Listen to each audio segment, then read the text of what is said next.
WWE की news और updates वाले ब्रांड न्यू एपिसोड में आप सब लोगों का वेलकम है। इस एपिसोड में हम बात करेंगे ब्लड लाइन के बारे में, साथ ही में Drew McIntyre, Brock Lesnar, Carlito, NXT की रेटिंग्स, ब्लीचर रिपोर्ट के जो लिस्ट निकल के सामने आई है टॉप 10 रेसलर्स के बारे में, तो उसके बारे में भी बात करेंगे और भी ऐसी चीज़ें हैं। तो वीडियो काफ़ी इंटरेस्टिंग होने वाली है, एंड तक देखिए। अगर पसंद आए तो वीडियो को लाइक करें, शेयर करें और फर्स्ट टाइम विजिटर चैनल को जरूर से सब्सक्राइब करें। तो इंट्रो के बाद विदाउट वेस्टिंग ज़्यादा time let's begin this video.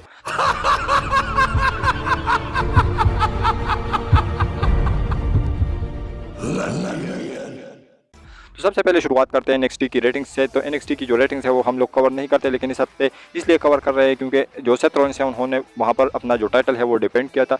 तो इस NXT की जो एपिसोड की रेटिंग्स है वो आई है 7,73,000, यानी 773 के जो व्यूज़ है इस NXT के शो को मिले हैं। और हाँ, ये इस रिसेंट के 2 साल में सबसे ज़्यादा जो हाई रेटिंग्स है तो यही आई हुई है, जहां पर सेथ रॉलिंस और ब्रॉन ब्रेकर का मैच हुआ इस NXT के एपिसोड के आए हैं। तो आप लोग इसके बारे में क्या कहोगे? इसके साथ हम बात करते हैं अपनी नेक्स्ट अपडेट के बारे में, जो कि जुड़ा हुआ है ब्रांड स्प्लिट के बारे में। तो अगर आप लोगों को पता नहीं तो WWE की तरफ से काफ़ी सारे जो अपडेट्स है वो निकल के सामने आए थे कि ड्राफ्ट के बाद ब्रांड स्प्लिट जो है उसको पूरी तरीके से हर सुपरस्टार फॉलो करेगा। किसी भी ब्रांड का जो, यानी किसी भी मंडे नाइट रॉ का सुपरस्टार स्मैकडाउन में नहीं जाएगा, स्मैकडाउन का रॉ में नहीं जाएगा, लेकिन अब जो है उस चीज़ की धज्जियाँ उड़ी हुई है।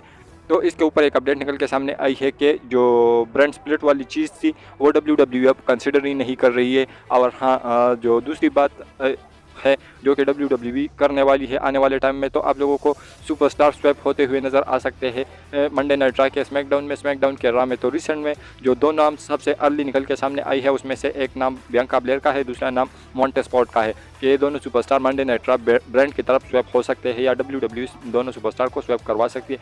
तो अगर ये सारे प्लान्स है WWE के तो फिर मॉन्टेस फोर्ड को इस इंडिविजुअल सुपरस्टार की तरह बुक किया जाएगा, एंजेलो डॉकिंस को भी इस इंडिविजुअल सुपरस्टार की तरह ही बुक किया जाएगा। साथ ही मैं ये भी बताता चलूँ कि मंडे नाइट रॉ से इन दोनों के बदले में 2 सुपरस्टार स्मैकडाउन के ऊपर आएंगे। तो उन दोनों के नाम निकल के सामने अब नहीं आए हैं, लेकिन इन 2 के नाम सिर्फ जस्ट WWE ने अर्ली निकाले हैं कि ये दोनों सुपरस्टार स्मैकडाउन ब्रांड से मंडे नाइट रॉ की तरफ स्वैप कर सकते हैं। तो ये कुछ ब्रांड स्प्लिट और ब्रांड सुपरस्टार स्वैप को लेकर अपडेट है। इसके साथ हम बात करते हैं अपनी नेक्स्ट अपडेट के बारे में, जो कि जुड़ा हुआ है कार्लिटो से। तो कार्लिटो के बारे में बहुत सारे अपडेट्स आए कि उन्होंने WWE के साथ कॉन्ट्रैक्ट साइन किया। उन्होंने खुद ये बात फिर जो है कंफर्म कर दी कि जो रूमर्स है वो सही है, यानी सच है। तो अब जो है अगर WWE के साथ उन्होंने कॉन्ट्रैक्ट साइन किया है इज रेगुलर सुपरस्टार, यानी वो लगातार आप लोगों को स्मैकडाउन या मंडे नाइट रॉ ब्रांड के ऊपर देखने को मिलेंगे। तो अब WWE ने उसका रिटर्न जो है वो अनाउंस कर लिया है और आप लोगों को अपडेट्स के अकॉर्डिंग 8 जुलाई वाला जो स्मैकडाउन है जो कि मेडिसन स्क्वायर गार्डन से होने वाला है,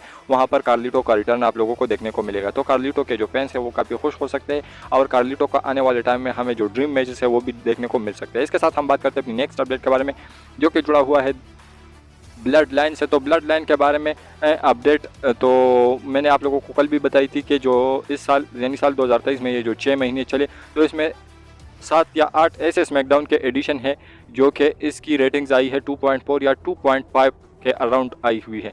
लेकिन जिस समय ब्लड लाइन की शुरुआत, ब्लड लाइन स्टोरी लाइन की जो शुरुआत थी उस समय सिर्फ पूरे साल में सिर्फ एक बार स्मैकडाउन की जो रेटिंग्स थी वो थी 2.4 या 2.5 आई थी। तो साथ ही में मैं आप लोगों को ब्लड लाइन को लेकर और भी एक चीज़ बताता चलूँ कि जो रिसेंट हुआ स्मैकडाउन का एडिशन था उसके अंदर जहां पर जे उसो ने रोमन रेंस को किक लगाया तो उस समय जो स्मैकडाउन की रेटिंग थी वो थी 2.765 मिलियन व्यूज़, यानी बिल्कुल परफेक्ट उसी टाइम पर जो ब्लड लाइन का सेगमेंट चल रहा था। तो उस समय स्मैकडाउन की व्यूवरशिप थी 2.765 मिलियन व्यूज़, जो कि काफ़ी कमाल के नंबर्स है। और ये 3 मिलियन भी टच कर सकती है जब सोलो का बिट्रेल आएगा, जब पॉल हेमन का आएगा या और नए पन्ने खुलेंगे ब्लड लाइन के स्टोरी लाइन में, तो ये नंबर्स 3 मिलियन भी टच कर सकती है या 3 मिलियन के पार भी जा सकती है। तो इससे आप लोग अंदाज़ा लगा सकते हो कि ब्लड लाइन जैसी जो फैक्शन है वो आने वाले बहुत ज़्यादा सालों तक WWE के अंदर नहीं आने वाली और ना ही ऐसा कोई फैक्शन आएगा WWE के अंदर। इसके साथ हम बात करते हैं अपनी नेक्स्ट अपडेट के बारे में, जो कि जुड़ा हुआ है ड्रू मैकिंटायर से। तो ड्रू मैकिंटायर के बारे में अपडेट निकल के सामने ये आई है कि मनी इन द बैंक में आप लोगों को Drew McIntyre is a heel character के तौर पर अपना रिटर्न करते हुए नज़र आ सकते हैं और वो कन्फ्रंट कर सकते हैं सेथ रॉलिंस को। रूमर्स के अकॉर्डिंग जो मैच है ड्रू मैकिंटायर और सेथ रॉलिंस का, तो आप लोगों को उसकी जो फ्यूड है वो शुरू होते हुए नज़र आ सकती है मनी इन द बैंक में, क्योंकि जो मनी इन द बैंक जिस प्लेस से होने वाला है लंदन से, यूके से, तो वहाँ पर जो यूके है वो स्कॉटिश वॉरियर का यानी ड्रू मैकिंटायर का होम टाउन है। तो वहाँ पर अगर WWE ड्रू मैकिंटायर का रिटर्न करवाती है तो उसको जो है व्यूअरशिप के मामले में काफ़ी ज़्यादा फ़ायदा हो सकता है, और दूसरी तरफ से जो क्राउड का रिएक्शन है वो भी काफ़ी कमाल का देखने को मिल सकता है। तो इस वजह से जो ड्रू मैकिंटायर है वो मनी इन द बैंक के अंदर अपना रिटर्न कर सकते हैं। इसके साथ हम बात करते हैं नेक्स्ट अपडेट के बारे में, जो कि जुड़ा हुआ है ब्रॉक लेसनर के रिटर्न से। तो Brock Lesnar same situation Brock Lesnar की भी है ड्रू मैकिंटायर की तरह के ब्रॉक लेसनर भी मनी इन द बैंक के अंदर अपना रिटर्न कर सकते हैं। और किस तरीके से, इस तरीके से कि वो आके कोडी रोड और डोमिनिक मिस्टीरियो का जो मैच होने वाला है उसके अंदर कोडी रोड को मैच कॉस्ट करवाए, और जो इसका फाइनल चैप्टर है वो हमें समरस्लैम के अंदर देखने को मिले कोडी रोड और ब्रॉक लेसनर के फ्यूड का।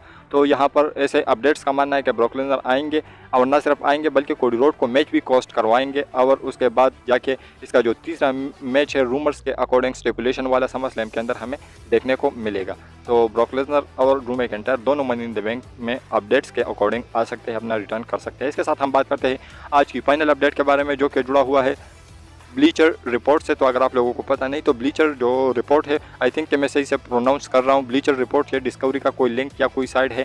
तो अगर पता नहीं तो डिस्कवरी के ऊपर जो है वो ऑल एलीट रेसलिंग के जो शोज़ है वो आते हैं।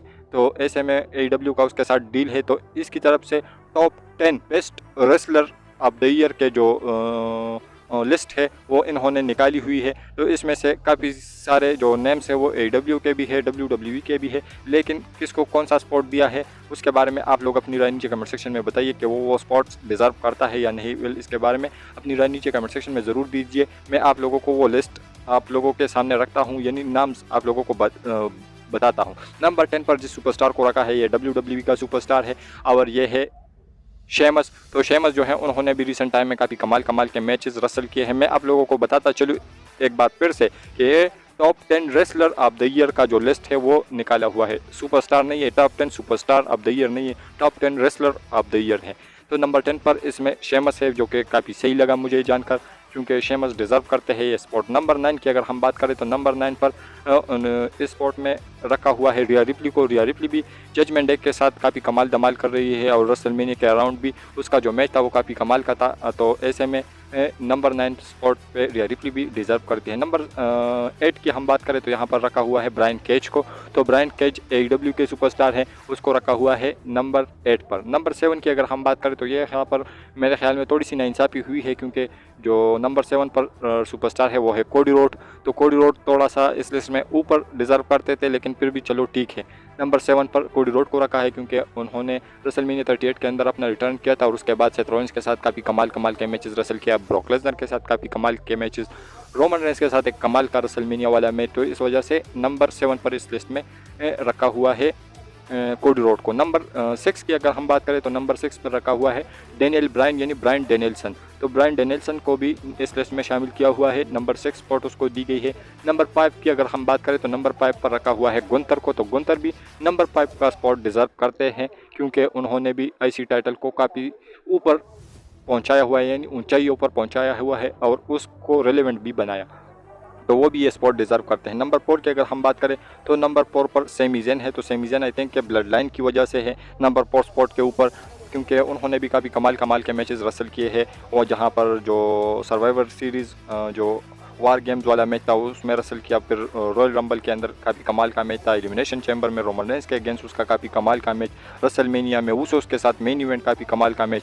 तो इस वजह से नंबर 4 पर सेमी ज़ेन को रखा हुआ है। नंबर 3 की अगर हम बात करें तो यहाँ पर रखा हुआ है MJF को, जो कि AEW के वर्ल्ड चैम्पियन है, तो ये भी सही है। नंबर 2 की अगर हम बात करें तो यहाँ पर रखा हुआ है the tribal chief Roman Reigns को। तो रेसलिंग के मामले में रोमन रेंस अगर 1-2 पॉइंट पीछे रहते हैं तो फिर नंबर टॉप पर कौन हो सकते हैं, तो नंबर टॉप पर है, यानी नंबर 1 पर है सेथ फ्रिकिन रॉलिंस, जो कि डिज़र्व करते हैं ये स्पॉट बिल्कुल भी। जिस तरीके से इस बंदे ने काफ़ी रिसेंट में नहीं बल्कि 2021 के स्टार्टिंग से या मिड से आप लोग कह सकते हो कि इस बंदे ने अब तक जितने कमाल के मैचेस रसल किए हैं, तो ये नंबर 1 जो स्पॉट है ये भी मैं कहता हूँ कि कम है। इससे भी ऊपर अगर कोई नंबर हो तो वो डिज़र्व करते हैं सेथ फ्रिकिन रॉलिंस। तो ये कोई जो टॉप 10 सुपरस्टार यानी top 10 wrestler of the year का जो लिस्ट है वो आप लोगों के सामने मैंने रख दिया। आप लोग इस लिस्ट से एग्री करते हो या नहीं, अपने नीचे कमेंट सेक्शन में ज़रूर दीजिए, और आपने जो ओपिनियन है वो भी इसके बारे में ज़रूर शेयर कीजिए। अगर आप लोग अपने मन से इसमें कोई चेंजेस करना चाहते हो तो कौन से सुपरस्टार को कौन से नंबर पर रखना चाहोगे वो भी कमेंट में ज़रूर बताइए। और हमारी जो आज की वीडियो थी वो यहीं तक की थी। अगर पसंद आए तो वीडियो को लाइक करें, शेयर करें और फर्स्ट टाइम विजिटर चैनल को ज़रूर से सब्सक्राइब करें, क्योंकि आप लोगों को हमेशा ऐसी इंटरेस्टिंग और लेटेस्ट वीडियो देखने को मिलती रहती है। तो मिलता हूँ आपसे बहुत ज़्यादा जल्दी किसी और इंटरेस्टिंग वीडियो के साथ। तो until that time stay healthy and keep watching Russell catcher.